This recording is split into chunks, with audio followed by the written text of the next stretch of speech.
Hello, good morning everyone. Standard 4th subject English. Today we are going to continue next activity in English textbook lesson number 12. Okay, let us know more. चलो कुछ और जानते हैं. तो यहाँ पे activity number 3 है Gulliver in the giants land. यहाँ से हमारा लेसन ऑलरेडी स्टार्ट होता है. I am Gulliver a sailor. Sailor means होता है नाविक. मैं गोलियर हूँ. I have visited many strange islands. Once I visited an island of dwarfs called Lilliput. मैंने बहुत सारे आइलैंड यानी कि टापू की मुलाकात ली है. अजीब अजीब टापू थे. तो उसमें से एक है लिलीपुट जहाँ पे सब जो पीपल है वो बहुत ही छोटे छोटे थे. I was a giant among the Lilliputians. तो उनमें से मैं जो हूँ उनके सामने में राक्षस की तरह लगता था. Then I landed on an island of giants where I was dwarf. और दूसरी लैंड की मैंने मुलाकात की तो वहाँ पे सब लोग मुझसे बड़े थे और मैं सबसे छोटा था. यानी कि सब वहाँ पे बड़े बड़े राक्षसों की तरह लग रहे थे. Let me tell you about my experience about the island of giants.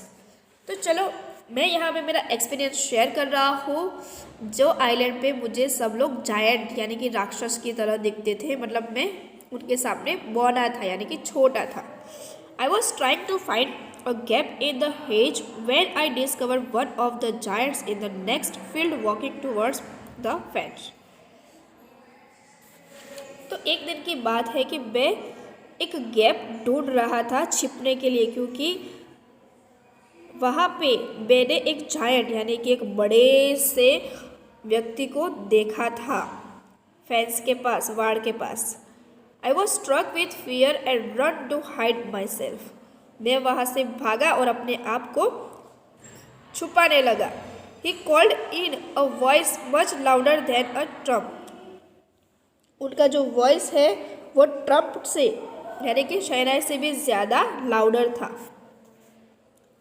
It sounded like thunder. उनका जो साउंड था वो कैसा था? थंडर के जैसे, वावाझोड़ा के जैसा था. 7 monsters like him came towards the field ready to reap the corn. तो उसके अलावा और भी 7 जो मॉन्स्टर थे यानी कि राक्षस जैसे बड़े बड़े लोग थे. तो 7 लोग यहाँ पे जो रिप कॉर्न है, पकी हुई मकई है, उसको काटने के लिए आए थे वो लोग. They carried a reaping hook which was very big. तो नेक्स्ट पेज पे आप देख रहे होंगे कि उसके हाथ में एक रिपिंग हुक है. When one of the reapers approached where I lay hidden, I screamed as loud as I could. तो उनमें से एक जायंट ने वहाँ पे जो हुक है उसको घुमाया और मैं जहाँ पे छुपा हुआ था वहीं पे उसने अपना जो हुक है उसको घुमाया काटने के लिए, फसल काटने के लिए. तब मैं जितना भी ज़ोर से चिल्ला सकता था उतनी ज़ोर से मैं चिल्लाया. The creature stopped ripping, pick me up between his thumb and forefinger and brought me close to his eyes, 60 feet above the ground. बाप रे बाप. तो मेरी आवाज़ सुन के उसने रिपिंग करना, काटने, फसल काटने की छोड़ के मुझे उठाया अपने हाथों में और उसकी आंखों के सामने ले गया, जो कि मेरी हाइट के हिसाब से वो 60 फीट ग्राउंड से लंबा था. He looked at me with curiosity and blew my hair aside to get a better view of my face. तो मेरे जो बाल है ना बहुत लंबे लंबे हैं, तो इसकी वजह से वो फेस नहीं देख पा रहा था. तो उसने मुझे मेरे ऊपर फूंक मारी, जिसकी वजह से मेरे सारे जो बाल है वो पीछे हट जाए ताकि वो मुझे अच्छे से देख पाए. He called his friends and gently placed me on the ground. उसने अपने सारे फ्रेंड्स को बुलाया, जो 7 बाकी के थे ना उन सबको बुलाया और मुझे ध्यान से नीचे ग्राउंड पे रखा अच्छी तरीके से देखने के लिए. They all sat on the ground to take a good look at me. वो सब लोग है ना एक अलग ही नज़र से मुझे देख रहे थे. अगर कोई हमारे सामने अजीब चीज़ आ जाती है तो हमारा जो फेस होता है वो कैसा होता है, जानने की कोशिश करते हैं ना आप कि ये ऐसा क्यों है। I walk slowly backward and forward, pulled off my head and made a low bow towards the farmers. तो किसी बड़े व्यक्ति के सामने ऐसे सर झुका के हम उनका प्रणाम करते हैं ना, तो वैसे ही यहाँ पे ग्वालियर ने किया वो बड़े बड़े इंसानों के सामने। I tried to speak to them loudly in several languages, मैं उनके सामने बहुत सारी लैंग्वेज बोलता हूँ। Each time I did so the farmer who pick me up held his ear very close to me but in vain. तब उन्होंने मुझे उठाया, अपने कान के पास ले गए, लेकिन वो कुछ भी सुन नहीं पा रहे थे, मतलब कि मेरा जो वॉइस था वो बहुत ही स्लो था।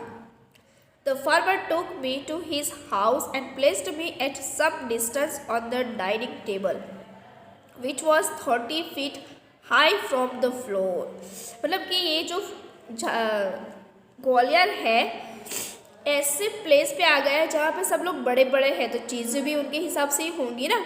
तो वो उनमें से एक फार्मर जो है वो उसके घर पे ले गया और यहाँ पे ग्वालियर को डाइनिंग टेबल पे रखा थोड़ी डिस्टेंस पे, जो कि वो टेबल था 30 feet ऊंचा फ्लोर से, तो उसको तो 30 feet ऊंचा ही लगेगा ना। Yes. Dinner was brought for the farmer in a dish which was 10 feet इन डायोमीटर। मतलब कि जो डिश में डिनर सर्व किया गया था उसका जो व्यास है वो 10 feet तक का था। The farmer's wife crumbled some bread and placed it before me. Farmer की जो वाइफ है उसने ब्रेड के टुकड़े करके मेरे सामने रखे। In the middle of the dinner I heard a noise behind me. जब भी मैं डिनर कर रहा था तो मैंने एक अजीब सी आवाज़ सुनी मेरे पीछे। It was the purring of a cat that was 10 times larger than an ox, जो कि वो ऑक्स से 10 गुना बड़ी थी। The farmer's wife was stroking him.